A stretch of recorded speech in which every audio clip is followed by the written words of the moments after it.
Hello everyone and welcome back to the channel. There's something magical about York before the crowds arrived. The light is soft, the air feels still, and for a short while the historic city seems only to belong to you. Today we are taking a quiet early morning walk around York city centre, beginning as the first light touches the old stone and wandering towards the Shambles, one of the most famous medieval streets in England. It's a chance to see this city waking up, before the two buses arrive, before the chatter of visitors fill the streets, when the rhythm of York is gentle, slow, and full of small details that are easy to miss later in the day. At this hour the streets are mostly empty. The echo of footsteps, the occasional bike passing by, and the sounds of pigeons on the rooftops. The shop shutters are all closed. You can smell the faint aroma of bread drifting from a bakery tucked down a side street. York skyline slowly brightens. The pale morning light catches the spires, the city walls, and the weathered stone of the Minster in the distance. It's easy to forget standing here. This is one of the oldest continuously inhabited cities in England, a place shaped by Romans, Vikings, and medieval craftsmen, all leaving their mark in the layers beneath your feet. Our walk began at the Minster, York's grand, towering cathedral, visible from anywhere within the city. As we move closer, the first rays of sunlight touch the great western front. The stained glass is still dark at this time of day, but the intricate carvings, saints, kings and angels, stand in golden relief. The sound here is different too. Pigeons flutter in their eaves. There's a faint hum of traffic starting to stir behind the walls. If you pause for a moment, you can also feel the centuries of prayer and music that have filled this place. Around the Minster, narrow lanes radiate outwards. Petergate, Stonegate and Goodramgate, each with their own mix of timbered buildings and crooked shop fronts. Even without the bustle, you can sense the character of these streets. Every window seems to have a story, every doorway a hint of the past. Passing along Stonegate, the pavements glisten slightly. A light overnight perhaps. The air carries that cool, fresh scent that only seems to exist early in the morning. The ornate shop signs, some gilded and centuries old, creak gently in the breeze. One or two cafes have the lights on already, the clink of cups, the hiss of espresso machines, marking the start of the day. In a few hours, the lane will be filled with visitors, photographers and families. But right now, it's just you, the cobbles, and the sound of your own footsteps echoing through the buildings. It's one of those rare times where you can truly feel connected to a place, when there's nothing to distract you but the architecture and the air itself. As you continue through the old streets, you'll begin to notice the layers of York's past.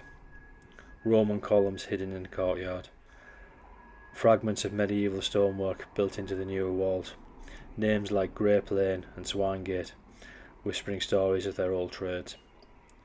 There's a slight dignity in these details, evidence of a city that has evolved but never lost its soul. Even in the street plan, with its winding alleys and sudden turns, feels unchanged for centuries. York is not a city designed for haste, it rewards those who take their time.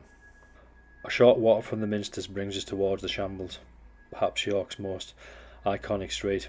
It's still early, and the famous overhanging timber frameworks are cloaked in shadow. Lanterns hang quietly. The narrow passageway feels almost like stepping into another century. The Shambles date back over 600 years. Once a street of butchers' shops, its name comes from the thrasher mills or meat shelves, where cuts of meat were displayed. Even today the old hooks and wide ledges can be seen beneath some of the shop windows. In daylight the Shambles becomes one of the busiest spots in the cities, but right now it's peaceful. You could stand in the centre of the lane and look up, watching how the upper floors almost touch, the timber beams leaning inwards as if in a conversation. As the sun rises higher, a warm glow begins to spill across the rooftops. It catches the upper windows first and gradually filters down to the cobblestones below. The soft orange light gives everything a unique beauty. A painter's light, gentle and fleeting. A few shopkeepers appear, unlocking doors, sweeping doorways. The smell of roasting coffee drifts down from a nearby cafe. There's a sense of anticipation, the moment before York truly awakes.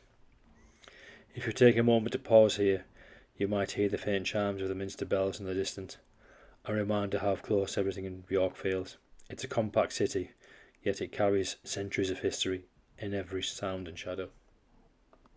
From the Shambles it's easy to wander into streets nearby like Whitmore-Gate, or into Parliament Street, where the market stalls begin to appear. Some of the stalls are setting up already, the canopies fluttering in the morning breeze. The smell of early bacon rolls mixes with roasted coffee, and the quiet chatter of traders begin to replace the stillness. This is the other side of York, not just the historic postcard view, but a living city beneath it, a place where people work, chat, and open shutters every morning, just as they have done for centuries. Leaving the market area, the route drifts towards the River Ouse. The light on the water is beautiful at this time of day, ripples catching gold and silver reflections in the sky above. Rows glide past in near silence, and a few ducks paddle close to the banks. Bridges here, Lendal Bridge and Ouse Bridge, are fine places to pause. Look up river, and you'll see the old buildings reflected in the calm surface. Look down river, and the city walls and trees frame the flow of water as it heads towards the Humber. For many visitors, this is where York's pace truly slows, where you can breathe deeply and feel the weight of the city lift a little. If time allows, you might climb the city walls for a short section, perhaps near Botham Bar or Monk Bar. At this hour, the walkways are quiet, and you can see the rooftops stretching across the old city like a map of red tiles and chimneys. York Minster towers above it at all times, steady and timeless. The morning breeze often carries a faint scent of damp stone and distant fires, a comforting earthy smell that seems unique to old English cities. Every so often you'll pass a tower or gatehouse where guards once stood centuries ago. They're now silent lookouts for the morning birds. As you make your way back towards the heart of the city, you'll begin to notice how old and new sit side by side. A modern cafe next to a 15th century building, a neon sign glowing beneath a medieval beam. This mixture, this living museum, is what makes York so captivating. Unlike many cities, York isn't hidden in its past behind glass. It's right here, still part of everyday life. You can buy coffee where Romans once traded, or cross a bridge that Vikings would have known by name. Returning once more to the Shambles now. The sunlight has finally reached the cobblestones, shadows retreat, and the street begins to fill with quiet movement. Local shopkeepers and the first few tourists with cameras. It's still calm, but you can feel the day gathering pace. There's something comforting in watching a place transform like this, from empty stillness to gentle life. The city slowly becomes itself again, layer by layer, hour by hour. It's a reminder how every place has its own rhythm, and how sometimes the best way to appreciate it is to see it before the world wakes up.